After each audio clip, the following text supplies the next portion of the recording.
대한 세 번째 예수님의 예고에 대해서 함께 생각해 보도록 하겠습니다. 이미 말씀드렸듯이 예수님께서는 공생의 대부분을 갈릴리에서 보내시고 이제 예루살렘으로 올라가십니다. 마가복음 10장은 예수님의 갈릴리 사역과 예루살렘 사역을 연결시켜주는 중요한 부분입니다. 10장에는 이런 내용들이 기록되어 있습니다. 첫 번째, 바리새인들과의 이혼에 관한 논쟁. 두 번째, 어린아이들을 안고 축복하시는 예수님. 세 번째, 부자 청년에게 주는 교훈. 그리고 이어서 부자들의 어리석음을 경고하심. 예수를 위하여서 고난받고 가난하게 된 자들에게는 하늘의 복을 약속하십니다. 오늘의 내용은 세 가지입니다. 죽음과 부활에 대한 세 번째 예고가 나오고요. 세베대의 아들들이 주님 나라에 하나는 우리 중 하나는 좌편에 하나는 우편에 앉혀 주십시오 라고 요구하는 내용이 기록되어져 있고요. 그리고 소경 디메오의 아들 바디메오, 여러분 항상 바자가 앞에 붙으면 아들이라는 뜻입니다. 바예수, 바요나 시모나 네가 복이 있다. 자, 요한의 아들 시모나 네가 나를 사랑하느냐, 그런 이야기, 바디메오의 이야기가 나옵니다. 그런데 조금 이따가 설명되겠지만 8장과 9장과 10장에서 예수님께서는 첫 번째 십자가와 부활에 대한 예고를 8장에서 하시고 9장에서 두 번째 예고를 하시고 10장에서 세 번째 예고를 하십니다. 예루살렘으로 올라가는 도중에 세 번씩이나 자신의 죽음에 대한 예고를 하십니다. 그럴 때마다 또 공통점이 있습니다. 이걸 잘 알아야지 여러분이 마가복음을 전체적으로 잘 이해할 수가 있습니다. 예수님께서는 이렇게 세 번째 죽음과 부활에 대한 예고를 하십니다. 쉬운 성경으로 같이 32절부터 34절까지 읽어보겠습니다. 예루살렘으로 올라가는 길에 예수님께서 사람들보다 먼저 걸어가셨습니다. 제자들이 놀랐고 뒤따르던 사람들도 두려워했습니다. 예수님께서 12제자를 따로 부르셔서 어떤 일이 예수님에게 일어날지 말씀하시기 시작하셨습니다. 보아라, 우리는 지금 예루살렘으로 간다. 인자가 대제사장과 율법학자들에게 넘겨질 것이다. 그들은 인자에게 사형을 선고하고 이방 사람들에게 넘겨줄 것이다. 이방 사람들은 인자를 조롱하고 침을 뱉고 채찍으로 때리고 죽일 것이다. 그러나 인자는 3일 뒤에 다시 살아날 것이다. 아멘. 33절을 잘 봐야만 합니다. 서론 제일 첫 번째 부분에 말씀드렸습니다. 예수님께서 갈릴리 사역을 다 마치시고 예루살렘으로 올라가는 내용이 기록되어 있다. 보아라, 우리는 지금 예루살렘으로 간다. 예수님은 예루살렘으로 올라가는 길에서 제자들에게 자신이 당할 일을 세 번째로 말씀하셨습니다. 예수님은 자기 목숨을 많은 사람들의 대속물로 주기 위하여, 마가복음 10장 45절은 참 중요한 말씀이죠. 지금 예루살렘으로 올라가고 있습니다. 그런데 이번에는 예수께서 자신의 죽음과 부활에 대해서 보다 더 구체적으로 8장과 9장과 다르게 예고하셨는데요. 인자가 대제사장들과 서기관들에게 넘기움에 저희가 죽이기로 결단하고 이방인들에게 넘겨주겠고 그들은 능욕하고 침뱉으며 채찍질하고 죽일 것이니 저는 3일 만에 살아나리라 라고 예고하셨습니다. 자, 그런데 예수님께서 이렇게 심각한 죽음에 관한 이야기, 고난과 죽음에 관한 말씀을 하고 있는데 제자들은 예수님과 전혀 다릅니다. 세베데의 두 아들인 야고보와 요한, 그리고 다른 제자들은 서로 누가 높은 자리에 앉을까 다툼하고 있습니다. 이 사건은요, 마태복음 20장 20절부터 28절에도 나옵니다. 그런데 세베데의 아들 야고보와 요한이 예수님께 요구한 것은 주님의 영광 중에서 가장 높은 두 자리, 하나는 우편에 다른 하나는 좌편에 앉게 해달라는 것이었습니다. 여기에서 우리가 주목해야 할 점이 있습니다. 예수께서 자신의 죽음과 부활을 예고하신 바로 그 다음에 이들이 높은 자리에 앉길 원한다라는 사실입니다. 예수님은 모든 죄인을 구속하기 위하여서 스스로 낮아지실 것이라고 예고하신 반면에 제자들은 높아지려는 열망으로 가득 차 있다라는 점입니다. 오늘날도 마찬가지라고 생각합니다. 오늘날도 우리 주님께서는 하나님의 말씀을 통하여서 계속 우리에게 낮아지라, 겸손하라, 섬기라 그렇게 말씀하고 있지만 우리는 교회에서 가만히 보면 내가 나이가 많은데, 내가 직분이 이런 건데, 높은데, 내가 오래 다녔는데 라고 생각하면서 계속 말은 아니라고 하면서 다른 사람이 자기를 조금 섭섭하게 대하면 섭섭병이 참 무섭습니다. 여러분, 교회에서 참 무서운 게요, 일반적인 병이 아니라 섭섭병에 드는 것입니다. 섭섭한 말, 두 번째는 교만한 병에 드는 것입니다. 세 번째는 삐지는 거 있잖아요. 이것도 병입니다. 자기한테 맞지 않으면 그렇게 하는 거죠. 한번 보십시다. 제자들이 얼마만큼 높아지려는 열망을 가지고 있었는지 35절부터 39절까지 같이 한번 읽어보겠습니다. 세베데의 두 아들인 야고보와 요한이 예수님께 와서 말했습니다. 선생님, 우리의 소원을 들어주시기 원합니다. 예수님께서 물으셨습니다. 너희가 내게 무엇을 원하느냐? 그들이 대답했습니다. 저희가 주의 영광스러운 나라에서 선생님의 오른쪽과 왼쪽에 앉게 허락해 주십시오. 예수님께서 대답하셨습니다. 너희가 요구하는 것이 무엇인지 알지 못하는구나. 너희는 내가 마시는 잔을 마실 수 있느냐? 그리고 내가 받는 세례를 받을 수 있느냐? 그들이 대답했습니다. 예, 우리는 할 수 있습니다. 아멘. 세베데의 아들 야고보와 요한의 요구에 대한 예수님의 대답은 너희가 구하는 것을 너희가 알지 못하도다. 무슨 말입니까? 높은 자리에 오르려고 하면 죽어야 한다, 낮아져야 한다, 섬기는 자 종이 되지 않으면 안 된다.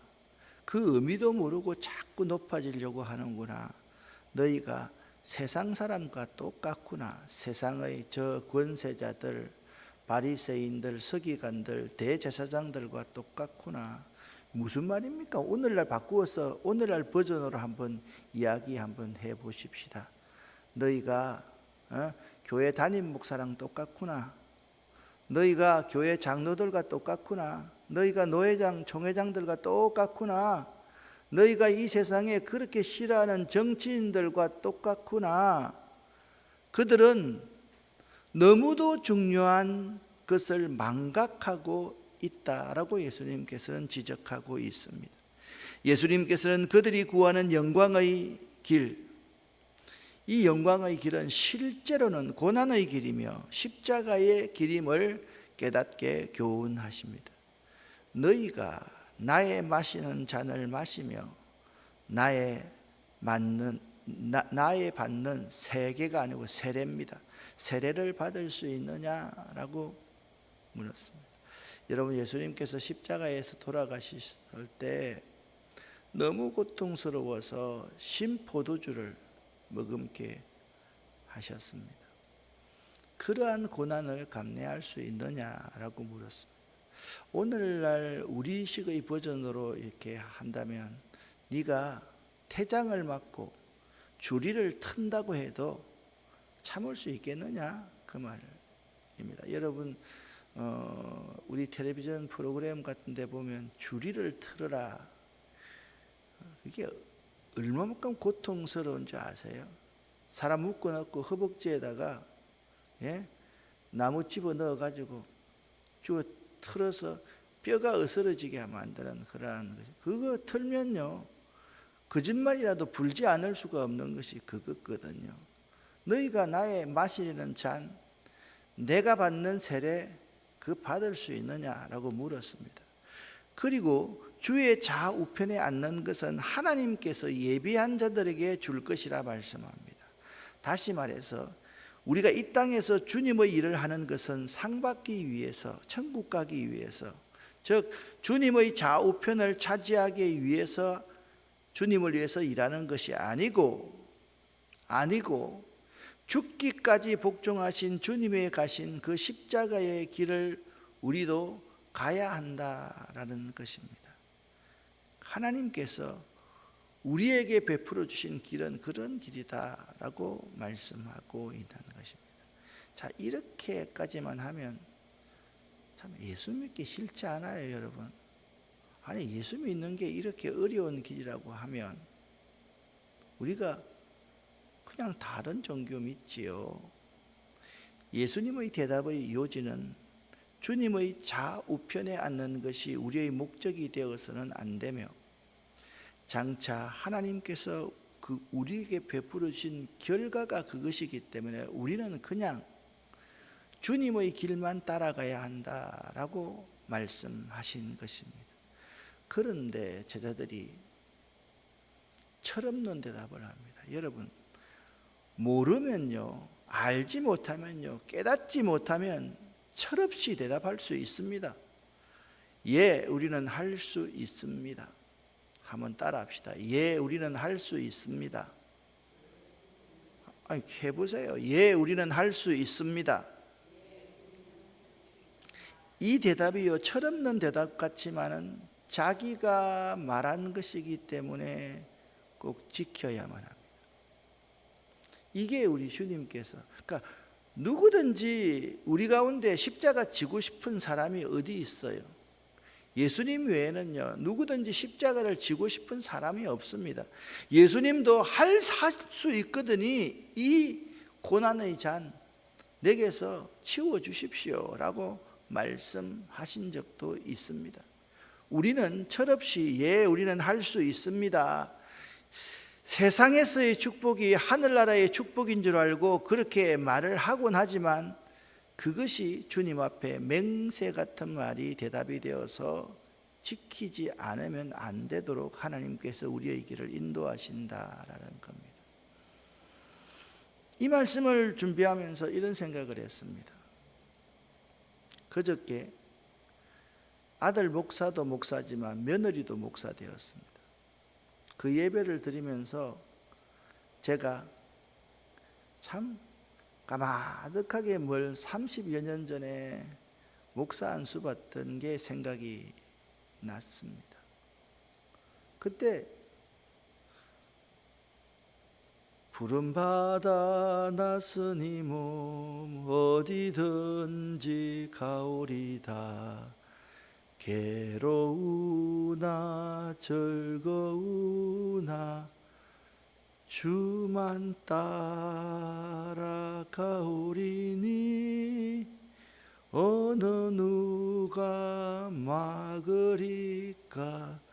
죽음인들 막으리까 어느 누가 막으리까 죽음인들 막으리까. 목회를 하다 보면요, 산전수전 공중전까지 다 겪는다 이런 말 합니다. 그런데 산전수전 공중전만 겪는 게 아니라 산전수전 공중전 백병전도 해야 되고요, 심리전도 해야 되고요. 모든 전쟁을 다 해야만 합니다. 철이 없을 때 저는 할 수 있습니다. 그럼 못하겠습니까? 그렇게 말했지만 해보니까 참 어려운 길이더라고요. 왜 그때 그런 대답을 했을까라는 생각이 들더라고요. 그때 그냥 철없이 안 하고 그만둘 걸, 하지 않을 걸 생각될 때가 참 많아요. 왜 이렇게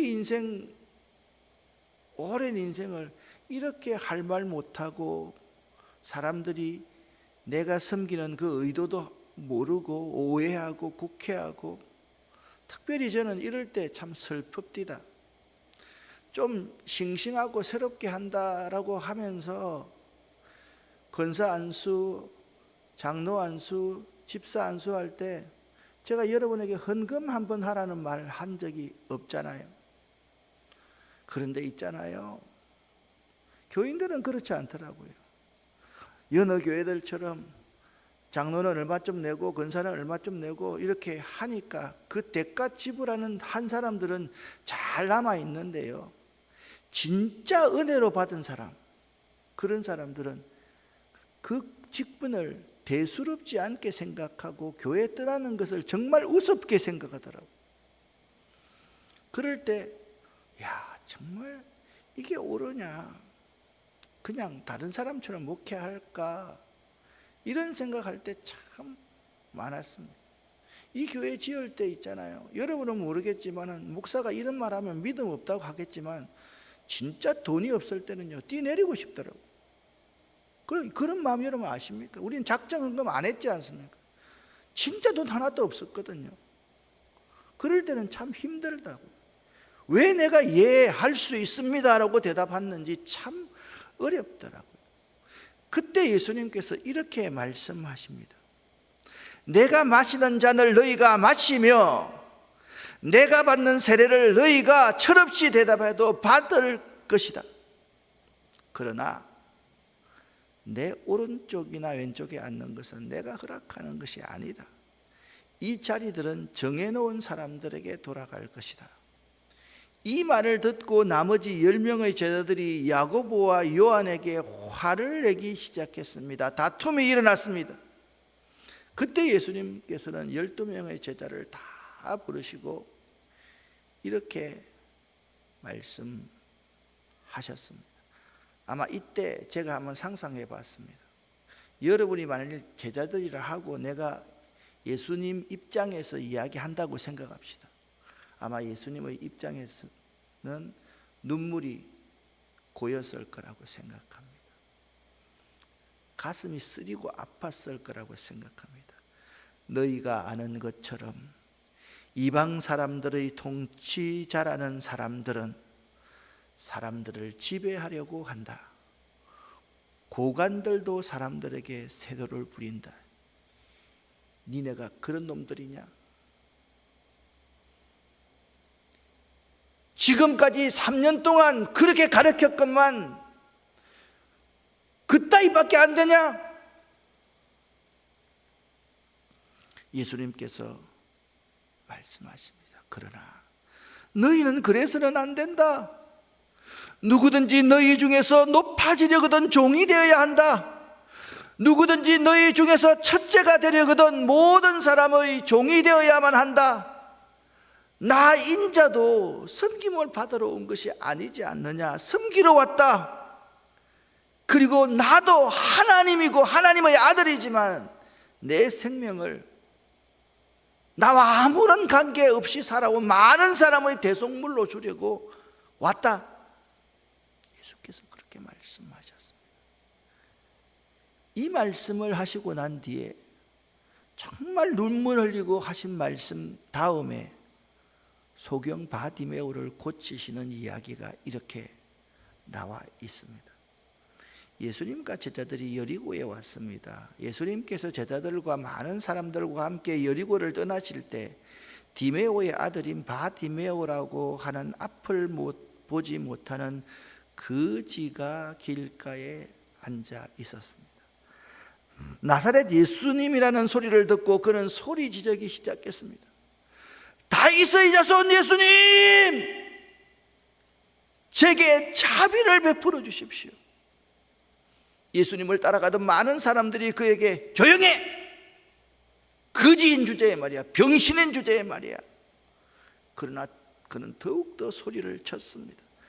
다윗의 자손이여, 제게 자비를 베풀어 주십시오. 예수님께서 멈추어 서서 말씀하셨습니다. 그 사람을 이리로 데리고 오너라. 사람들이 말합니다. 안심하고 일어나게, 예수께서 자네를 부르고 계시네.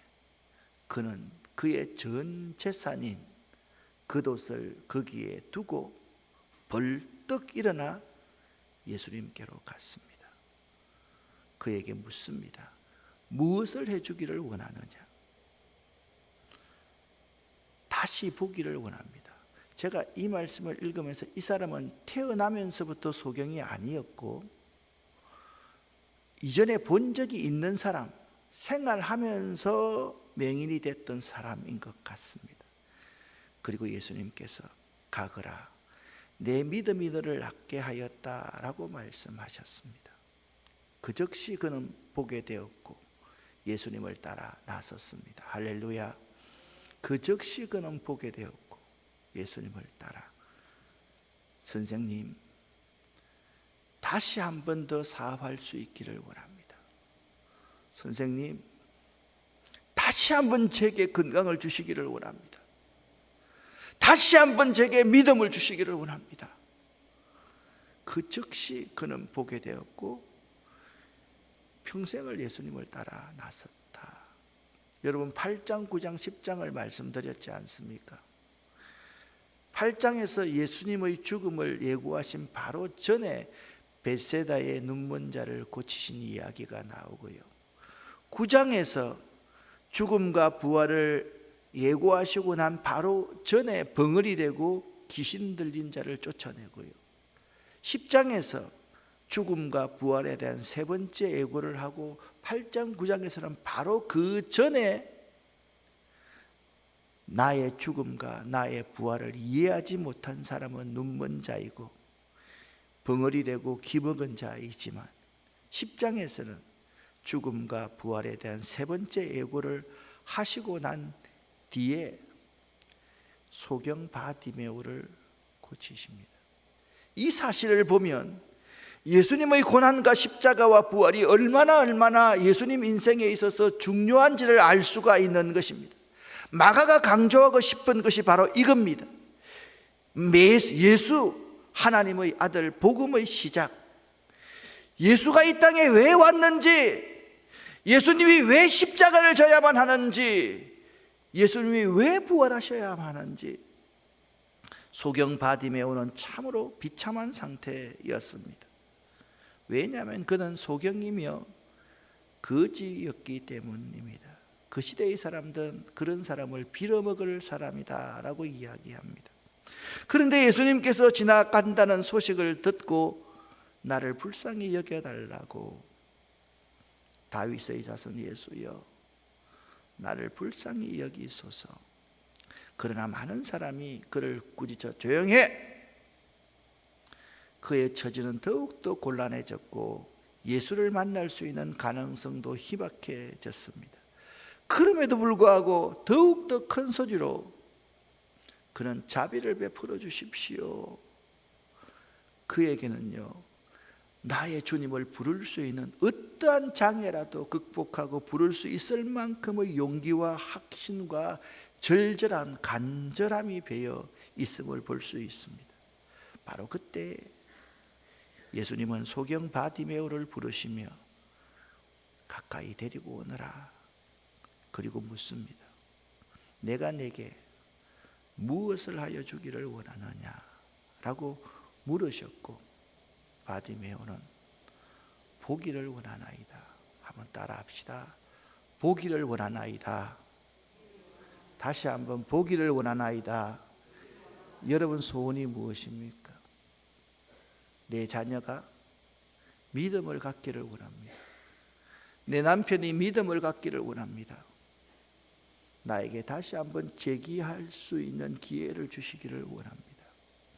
바로 그때에 예수님께서 소경 바디메오를, 거지 바디메오를 칭찬하시며 가라, 내 믿음이 너를 구원하였느니라. 아멘, 아멘, 아멘입니다. 말씀하셨습니다.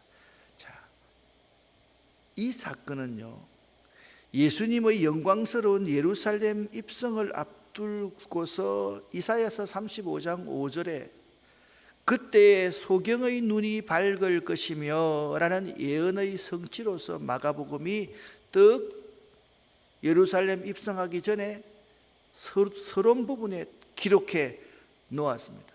마가는 이 사건을 예수님의 입성의 서론으로 배치해 놓으므로 마가복음 전체의 배열을 예언의 성취로 배열을 돋보이게 만들고 있는 것입니다. 또한 마가복음의 독자가 누구라 그랬습니까? 고난당하고 있는 독자들에게 믿음이 얼마나 중요한지, 여러분이 바디메오와 같은 그러한 공공한 처지 아닙니까? 그러한 독자들에게 가라, 네 믿음이 너를 구원하였느니라 말씀하고 계시는 것입니다. 사랑하는 성도 여러분, 예수님을 나의 구원자, 나의 구주로 바라보지 못하는 사람은 눈먼 비참한 소경과 같습니다. 여러분이 혹시나 그 소경이 아닙니까? 여러분과 제가 그 사실을 한번 이 새벽에 되돌아볼 수 있기를 바랍니다. 여러분에게 믿음이 있습니까? 혹시나 좌절만 하고 있지는 않습니까, 여러분?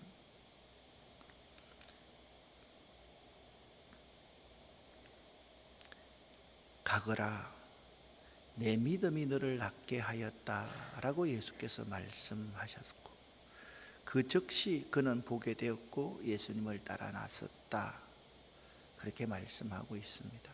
높은 곳에 앉으려는 예수님의 제자들은 다 도망가 버렸지만 바디메오만은 예수님을 따라 나섰다. 예루살렘에 입성해서 내가 고난을 받으면 높아지려고 하는 니네들은 다 도망가 버리겠지만 바디메오 이 사람은 끝까지 나를 따를 것이다 예고해 주고 있는 말씀입니다. 과연 우리가 천국 앞에 갔을 때 목사가, 장로가, 권사인 우리 한 사람 한 사람들이 높은 자리에 앉으려고 노력하고 다투고 싸우고 있었다라고 한다면 바디메오처럼 예수님을 따라갈 수 있을까 한번 생각해 보시는 이 새벽, 그리고 내일 주일이 되시기를 예수 이름으로 간절히 축원합니다. 기도하겠습니다. 하나님 아버지, 내가 바리새인과 서기관들과 12명의 제자와 같은 사람인지, 거지 소경 바디메오와 같은 사람인지 오늘 이 새벽에 다시 한번 생각해 볼 수 있도록 도와주셔서 감사합니다. 가라, 내 믿음이 너를 구원했다. 그 즉시 보게 되었고 예수님을 따라 나섰다. 우리가 혹시나 거지요, 가장 비참한 사람들에게 조용히 하라는 소리를 들으면서 구찬 지경으로 몰리는 사람들이 내게 찾아와서 돈 달라, 빚 갚아라 라고 말하는 그러한 구찬 처지 같은 처지에 놓인다 할지라도 저를 긍휼히 여겨주십시오. 불쌍히 여겨주십시오. 도와주십시오. 제가 보기를 원합니다. 제가 다시 한번 재기하기를 원합니다. 저에게 다시 한번 건강을 주시옵소서 라고 기도할 수 있는 저희들 될 수 있도록 도와주시옵소서. 예수 그리스도 이름으로 축복하옵고 간절히 기도 올립니다. 아멘.